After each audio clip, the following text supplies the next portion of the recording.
everybody. Wes, thank you for that beautiful guitar playing behind us as we welcome everybody to day 2336, 2,336 consecutive days of the daily Antidote of Song. I am back hosting for the second time this week. Man, the pace is picking up over here. My name is Alastair Moock. So glad to be with you all today. A couple of days after we learned of Dolly Parton's passing. We are thinking about her. We are thinking about our dear Joe's mom and Joe's family this week as well. And so glad to have Wes Weddell with us as our featured guest today. Hi, Wes. How are you? Oh, I'm well, Alistair. How are you? I'm well. I think when we talked before, you said you're managing, or it was more in that range. Yeah, I mean, I might use the word reasonable, and I stand by it. But you always sort of round up for the people. So now that it's public facing, I'm okay. Yeah, we're You know, all life's living life's in life's this a lot sphere. for a lot of us, but you know, uh, Indeed. but, yeah. Um, I'm looking forward to talking with you. Can you get us singing to start today? let's What do you got for us? let's do it. I've got an original song of mine called "Still We Move." I put it out on a record that was out first of this year, and fun fact, it has a chorus. So I'll start by we'll do that, and then I'll lay it on you, and then if so inclined, we'll talk about it. But just a little moment of sort of hope and persistence. The chorus goes like this. The first line of it is "win or lose," and goes "win or lose." So do that with me. Or win or lose. I often put way too many words in my songs, so I tried to hold this chorus back, so there's lots of room for you. The next line is "still we move." Still we move. I'll do that again. Still we move through the shadows, and they used to be, over centuries, and tomorrow. So that chorus goes, win or lose, still we move, through the shadows, and they used to be, over centuries, and tomorrow. And here it comes in context.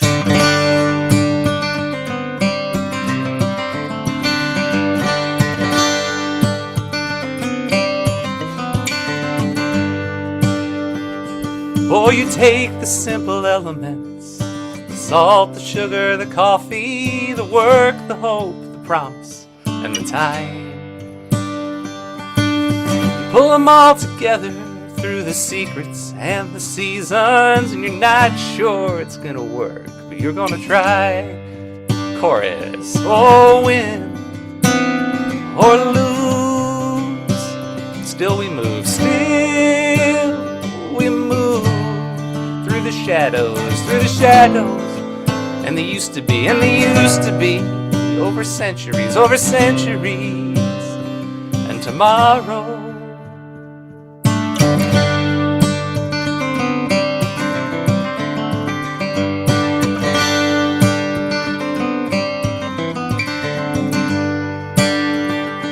Oh, next you add the layers, brush strokes and mirrors, the Mondays and the mornings and the rust. It's a family of footprints, the growing and the leaving, teaching and believing in the dust. Chorus. Oh, win or lose, still we move through the shadows, and they used to be, over centuries, and tomorrow.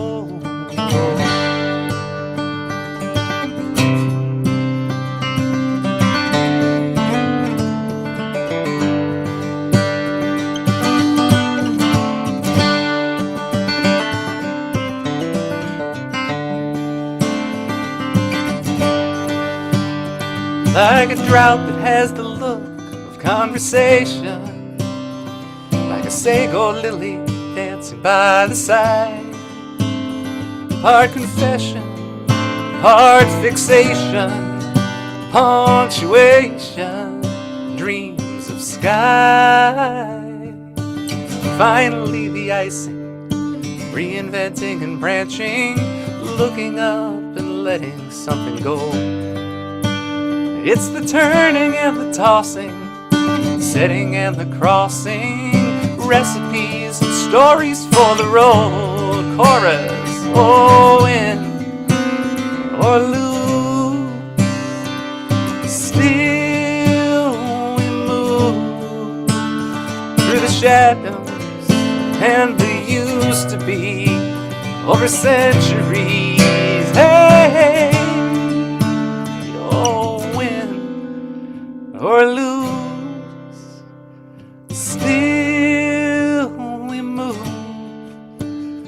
through the shadows and the used to be over centuries and tomorrow.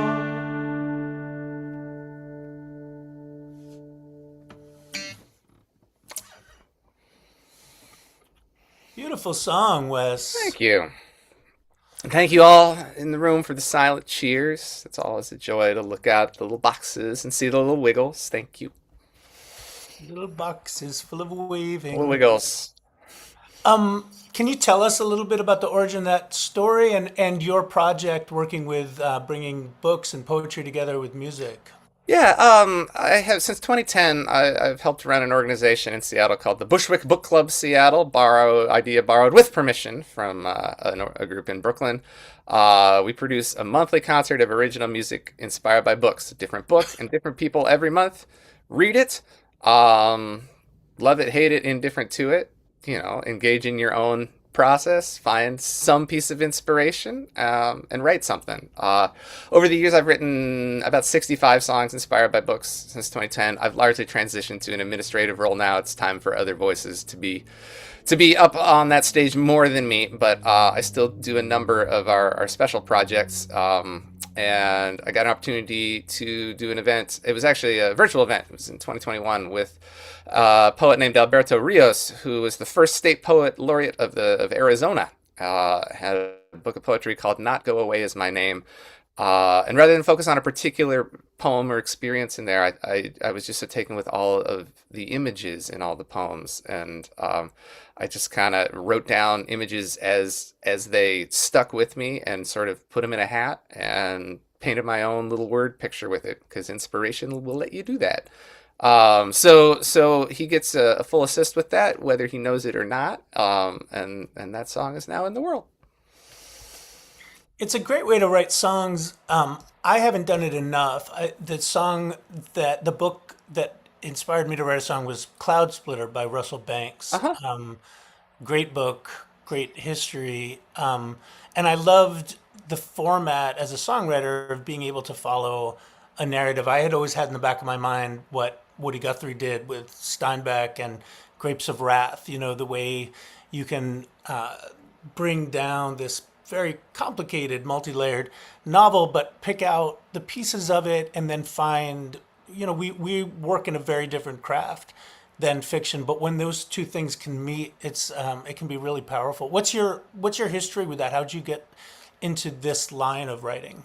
Oh, the friend and now very close colleague who started the organization and the series here in Seattle mostly came from the jazz world with his own playing, and knew that I sort of wear the songwriter with a capital S emblazoned on all of my clothing, and so asked me to come in and help him just sort of exist in that world.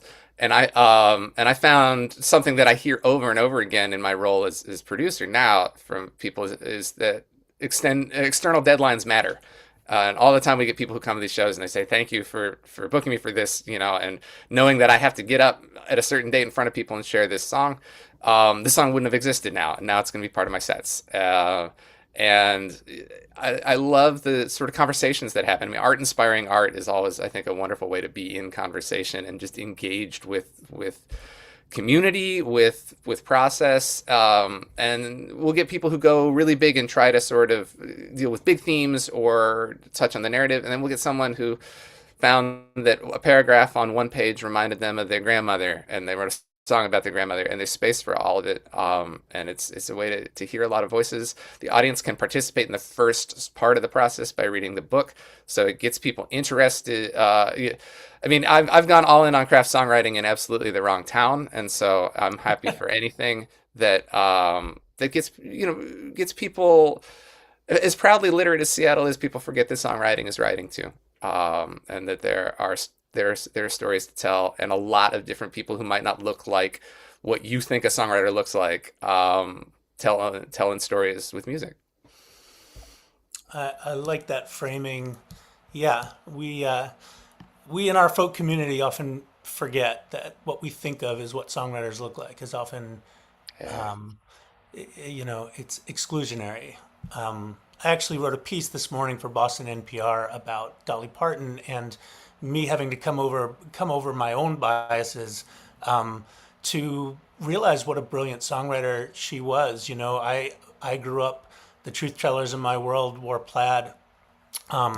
So changing my viewpoint to, this woman with long fingernails and big wigs and required me to do a lot of unlearning on my own part. And what beautiful songs she wrote, rooted in the same traditions that you and I are both writing in. Absolutely. And if I could come up with something 10% as durable as Jolene, I might, I Any of might, I us. might, I might take that deal. Indeed. Um, yeah, maybe I just read that piece. Well, great, thank you. Maybe we'll throw it in. If I find the link, I'll throw it in the chat at some point. We have a video that we like to share on the 28th day of the month by this lovely human being right here. Hi, Carol. You're muted. Can you unmute? Did I do it? I You heard the did little it. bell. Yeah, I didn't understand what the little thing, the square was that came up. Because I can't see it. Y'all know me. My vision is challenged and I'm not ashamed of it. But I Um, see you and I see me. Hi, everybody. Carol, can you tell us a little bit about this clip? It's by you and Louise Robinson, correct? And Eli Yeaman. And our friend Eli Yeaman on piano. Okay. Um, I think it must have happened maybe in May. It was May because I was on the road and I was scrolling on Sweet Honey's Instagram page, and a person came up saying, "We're going to be chanting or meditating on the 21st of May. Peace, love, unity, and respect." And I was like, wow, at 1 o'clock, no matter where you are, do that for 5 minutes to uplift the energy of the planet and to uplift the soul, the frequency. Woo! Raise up the frequency of the human heart around the world. And we were on a bus at that point. Sweet Honey in the Rock was on the bus. And I said, there's no way we can do that, but I want to participate.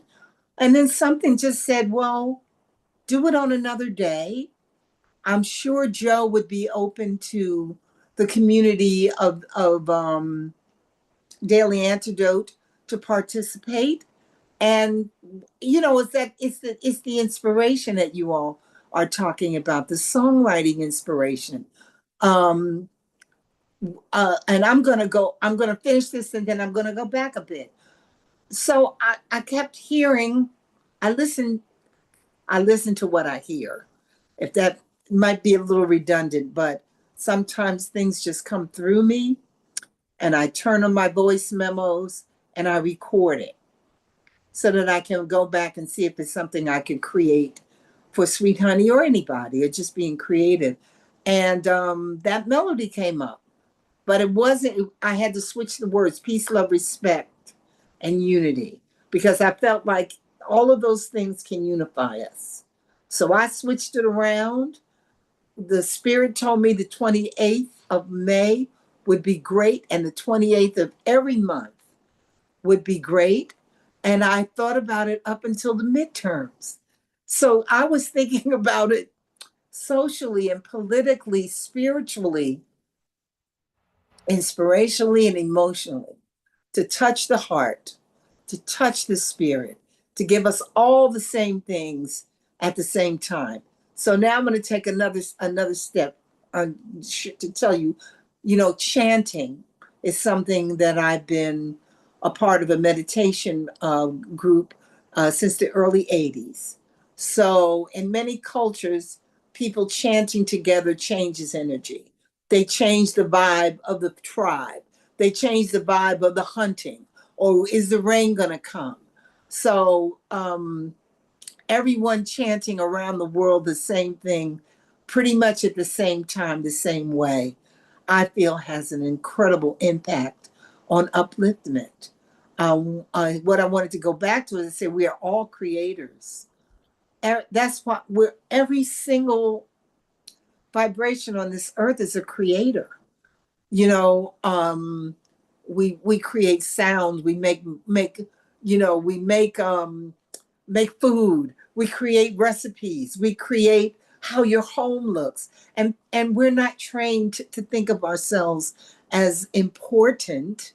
I'm quoting, I hate doing air quotes, but as important as the master creator who has created all of this. But the master creator made the one, and out of the one comes the many, and from the many we can also create the one. And so it might be a little esoteric for some folks, but that's how I see it. No, it's beautiful. And what we'll be chanting is peace, love, respect, and unity. Is that the order? That's the order: peace, love, respect, and unity. All right. Well, let's Peace. put on the video But so I we want can to sing add to along. it Okay. also. Yes. I know I'm talking a lot if I'm talking too much. No, Carol, come But on. Hallelujah is something that Louise had added to a concert of just once. She was going through something in her family. She had lost her mother. We had lost a dear friend, and then a few days later, her mother was making her transition. And she just started chanting Hallelujah, something I guess from her church tradition. And the whole audience sings it. She takes us into a meditation. And I asked her if she would add that to peace, love, respect, and unity. And I asked my dear friend, who also meditates with me, Eli Yeaman, to create some music underneath. And that's where it comes from. I'll see you all again on September 28th. And again, God willing, on October 28th. And we'll see and bring more people in. I'd love to know how this is affecting people, if it is something that is benefiting you and your community. And let's just chant to the high heavens. Amen. Thank you, High heaven. Carol. Here Yeah. comes the video. Okay. Wait, let's go, Leela, and see what we got.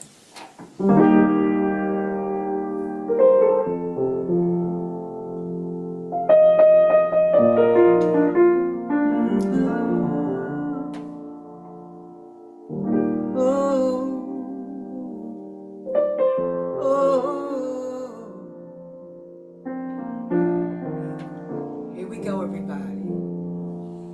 Infinite wisdom bring us peace, love, respect, and unity. Peace, love, respect, and unity.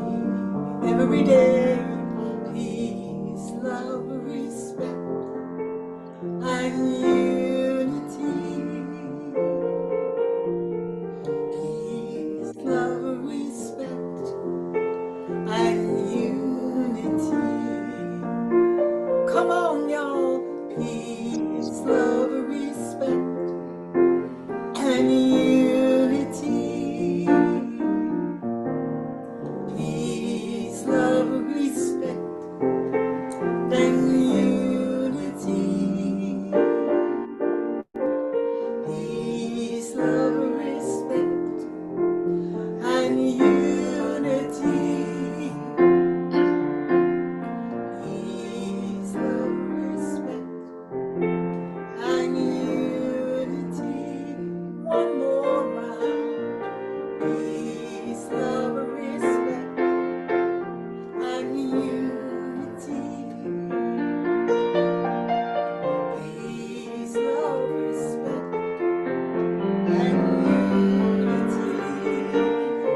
world, for the world, for the universe. Raise that vibration, raise it up, raise it up. Peace, love, respect, and unity.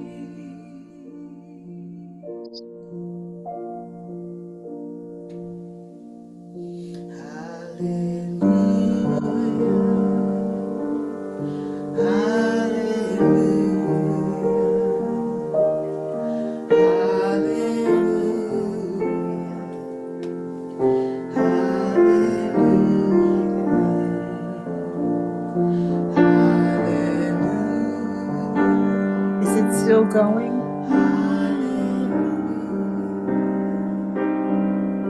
Oh, I can't hear anything. Gotcha.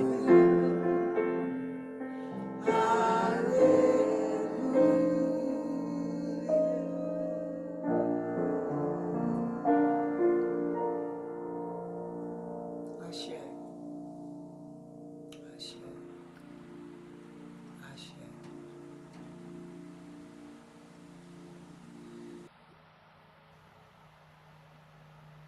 Beautiful. Beautiful to see everybody singing and doing our best to sign along. Thank you so much, Carol. Can we bring Wes back in to the conversation? Wes, you said earlier that you have a hard time keeping your lyrics simple. And I have the same issue. There's just so many words. There's a lot They of get words lonely. to use, but here's a song that is the polar It's opposite. What you can do with just 4 words. What's your? Tell us a little bit before you sing us out. At the end, we'll come back to your song. But can you talk a little bit about your process and how what is the process of how you figure out how to refine your songs down to the polished nub underneath to get to the part that gets all the fat off the bones. I think for me, I got better at it when I started separating what I think of as the steps. And so if I'm in that kind of idea, like let's chase this and see what's there, I don't worry about the editing as much. And I definitely used to, but if I start editing too early, if I start thinking, oh, that's too many words or that's whatever, it's not accessible, then I'm going to lose the spark that's got me traveling someplace.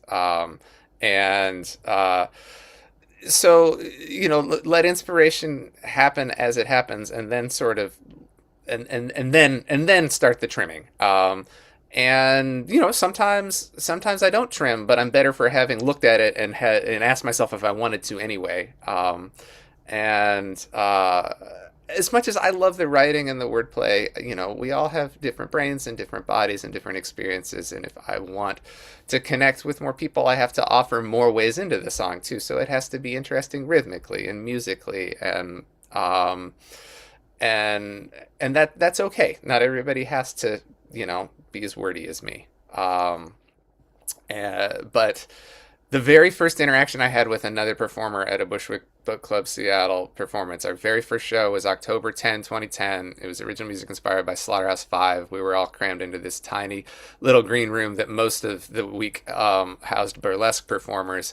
And I pulled my lyric sheet, because it was a brand new song, out of my guitar case. And one of the other performers, who I now work with very regularly, but I was meeting for the first time that night, looked at me and said, "Whoa, that's a lot of words." So, that is the response people have to me quite often, and I'm happy for it.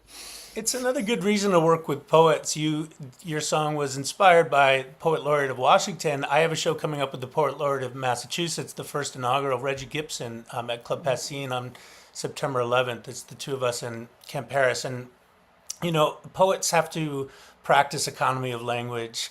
I love that art form because of the way it forces you to choose your words very carefully. I feel like the first a poetry class I took in college was kind of my first chance to start figuring out how I could write songs, because man, did I have a lot of words to just stick in there. Carol, can you give us just a few words of wisdom about your long career writing songs and singing songs. What do you look for? How do you know when a song has reached its potential? I feel good. I can't say reaches its potential because I'm not sure that any of them have gone as far. Well, no, I will say one has gone pretty far. My lyrics were turned into an aria. So that meant some of the lyrics were moved around and changed. It's a piece that Sweet Honey did with the composer Bill Banfield in Massachusetts. We did it at the ICA last November. So he took our poetry. He said, just give me your poetry. I'll make them lyrics. He did the music. He did the orchestration. We had a full symphony orchestra. We had a full choir of about 100 voices and us singing the lyrics. So for me, that's kind of like a pinnacle, right there. But no, I just listen. That's the best thing I can say. And what is the story that I want to tell? What is it I'm trying to convey? What is it that I want to come out of me? And I want it to be slick, if you know what I mean. I really want it to be slick, that people go like, oh, wow, that's interesting phrasing or juxtaposition of ideas, opposites coming in and out. I have a style where I do a lot of opposites in terms of how I'm telling the story from this angle, but then again, this angle. So the only thing I can say is that I listen. I listen to what comes out of me and I trust it. Yeah, I think listening is the first step for all of us, right? That's how we learn. Yeah. Any songwriters out there, some good advice shared today by our two songwriter champs here.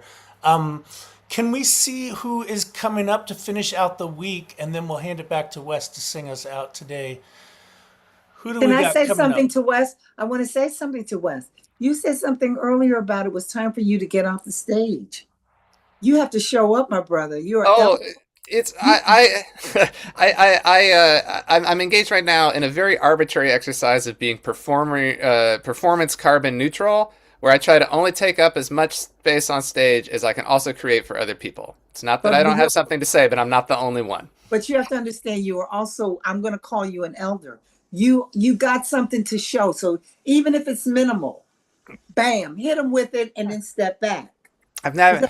Because the young people have to see us. Yeah, And they thank have you. to know, okay? I encourage you to. Well, when I started playing acoustic music 30 years ago, I was the youngest person in the room, and I'm often still that way, so I don't get called an elder that often. But thank you. But you're very welcome. It's a beautiful place to be. To say that you lived that long. Go ahead, take your show. Indeed, indeed. All right. Well, I hosted Munit Mesfin on Monday earlier this week. She sang a Bob Marley song. It was beautiful, and it was a chant as well. Heather Pearson and Bernice Martin were on Tuesday. Rick Pagliari on Wednesday, and Judy Cass on Thursday. Today we have the great Wes Weddell. Tomorrow, coming up, Moon Clementson. Did I say it right, Clementson? I think I'm close. On Saturday, and on Sunday we have Irene Espiritu. A great week of music. I'm going to hand it back to Wes. Thank you, everybody, for joining us today. There will be more and more. We just keep going on the Daily Antidote. Right. Happy 2336, everybody. Alastair, great to be in conversation. Carol, you as well. There is an old showbiz adage that says you never want to follow an act with children or animals, and I would add to that, you don't generally want to be on the bill after Sweet Honey and The Rock, but here we are. You just play the hand you're dealt. Love you all.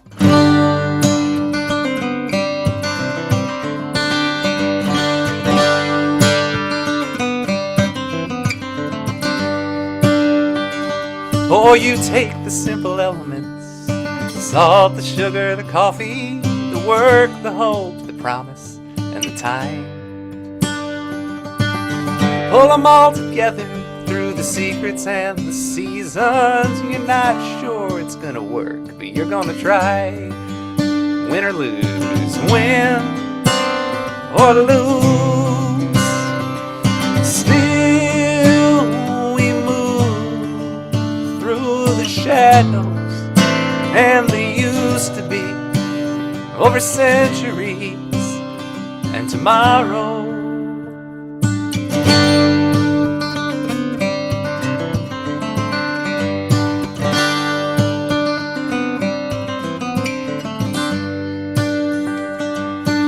Next you add the layers, brush strokes and mirrors, the Mondays and the mornings and the rust. It's a family of footprints, the growing and the leaving, teaching and believing in the dust.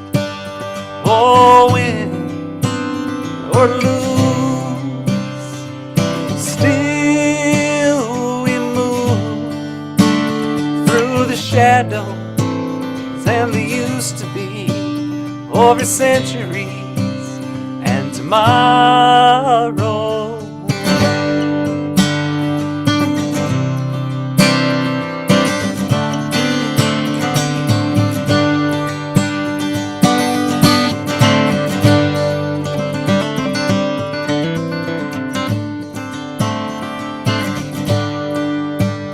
Like a drought that has the look of conversation, like a sago lily dancing by the side, part confession, part fixation, punctuation, dreams of sky.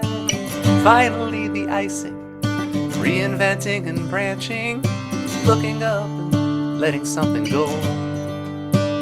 It's the turning and the tossing, setting and the crossing, recipes and stories for the road. Oh, win or lose, still we move through the shadows and the used to be, over centuries. Hey, oh, or lose, still we move through the shadows and the used to be, over centuries and tomorrow.